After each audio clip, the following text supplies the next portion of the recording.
A good grill lasts 20 years. A bad grill lasts 18 months.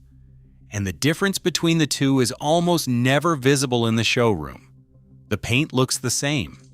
The logo looks official. The price tag on the cheap one even feels like a win. But fast forward 3 summers, and one of them is in the driveway covered in rust, while the other is still cooking brisket on a Saturday afternoon, like it just came out of the box. Today we are ranking 5 of the worst grill brands currently sold in America against 5 of the best. These are not opinions pulled out of thin air. These are the brands that pitmasters, welders, appliance repair techs, and honest backyard cooks have been pointing to for years. By the end of this video, you will know exactly which grill to walk past in the seasonal aisle and which one to save up for. Let's start with the bottom of the list. Number 5 on the worst side is Dyna-Glo, specifically their offset smokers. If you have walked through a Walmart or Lowe's BBQ section, you have seen them.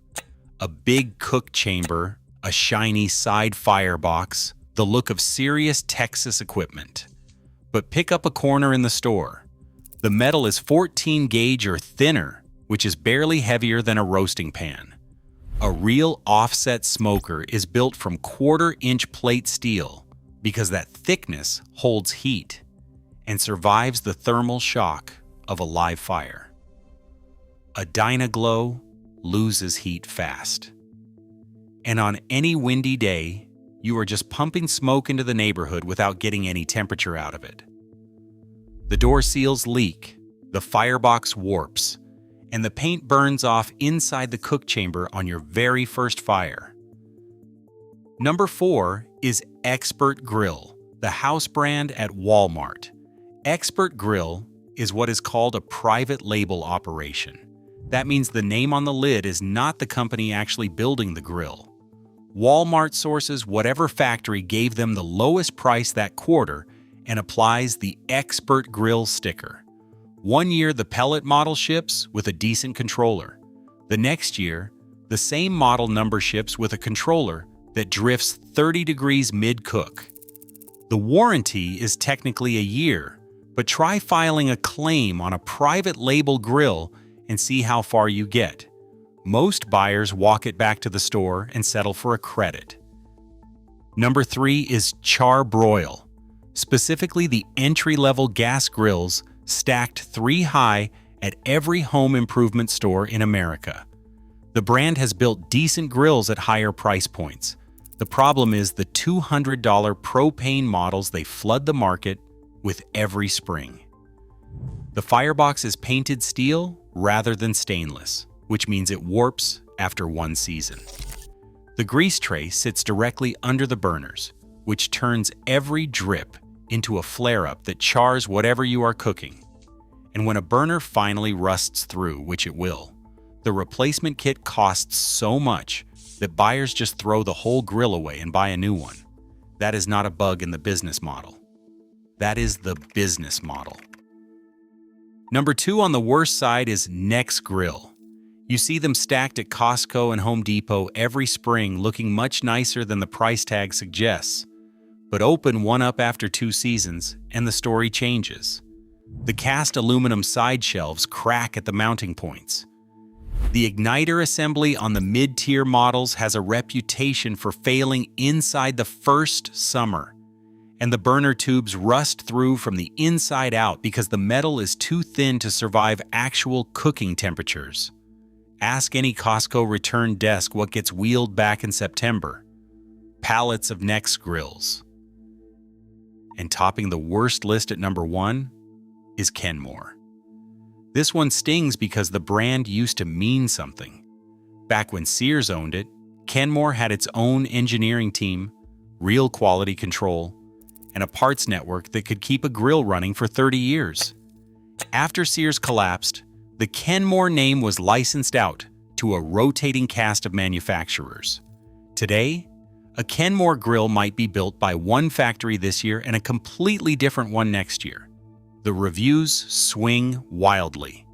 Parts for a 2022 unit do not fit a 2024 unit with the identical model number, and the brand loyalty most people inherited from their parents is attached to a badge, not a product. The badge is still there. The product is long gone. If you are still watching, hit subscribe. This channel covers honest BBQ equipment reviews and Pitmaster technique every single week, and the next video drops in a couple of days. Now let's flip to the best 5. These are the brands you buy once, you take care of, and you pass down to your kids. Starting at number 5 on the best side is Weber. Specifically the Genesis gas grill line and the Smoky Mountain Bullet Smoker. Weber built the modern backyard grill category on 2 simple ideas. Use porcelain enameled cast iron grates that survive rust, and build the lid and firebox out of steel thick enough to actually hold heat. Go on any BBQ forum and ask how long people have had their Weber. The answers come back in decades, 25 years, 32 years. A kettle grill that was bought in 1988 and still cooks burgers on the 4th of July. Weber is not the flashiest brand, but when a Weber dies, the family is already shopping for the replacement without even debating the brand. Number 4 is Traeger. Traeger essentially invented the modern pellet grill category, and while the brand has been through ownership changes, the flagship Ironwood and Timberline lines are still the most reliable pellet grills on the market. The Wi-Fi controllers are accurate and stable. The hopper feed systems rarely jam. And the Traeger app integration means you can monitor a brisket from your daughter's soccer game without hovering over the grill. Are there purists who will tell you pellet grills are not real BBQ? Sure. Those same purists will also tell you a microwave is an oven. Ignore them. For busy families who want real smoke flavor without babysitting a fire, a Traeger flagship is the right answer. Number 3 on the best side is the ceramic Kamado category. Both Kamado Joe and Big Green Egg belong here. Ceramic cookers are a completely different animal from steel grills. The thick ceramic walls act like an oven, holding heat with almost no fuel. A single load of lump charcoal can smoke a brisket for 18 hours without needing a refill. The temperature stability is frankly unfair compared to a metal smoker, and the versatility lets you sear a steak at 700 degrees on Saturday and cold smoked cheese at 200 degrees on Sunday. Ceramic does chip if you drop it, but if you treat it with basic respect, the cooker outlives the warranty by several decades. Number 2 is Yoder Smokers, out of Yoder, Kansas. Yoder builds their pellet grills and offset smokers from 1/4-inch American steel plate in a family-owned factory with a frankly obsessive attention to weld quality. When you pick up a Yoder, it feels like furniture. A YS640 pellet grill weighs over 300 pounds, and that weight is the thermal mass that gives it rock-steady temperature control even in winter. Yoders cost 2 to 3 times what a comparable big box pellet grill costs. But the people who own them do not buy another grill. They buy a second Yoder for a different cooking style. And at the top of the best list, number 1, is Lone Star Grills. Lone Star is a Texas-based custom smoker builder that has become the gold standard for serious backyard pitmasters and competition teams. Their offset smokers are built from 1/4-inch or thicker steel, hand-welded, pressure-tested for door seals, and made to order. A Lone Star offset can hold temperature within 10 degrees over a 12-hour brisket cook using hardwood splits in the middle of a Texas thunderstorm. The waiting list for a new build stretches months. The price stretches into serious money. But Lone Star owners talk about their smokers the way people talk about a custom motorcycle or a handmade rifle. These grills get put in wills. So here's the takeaway.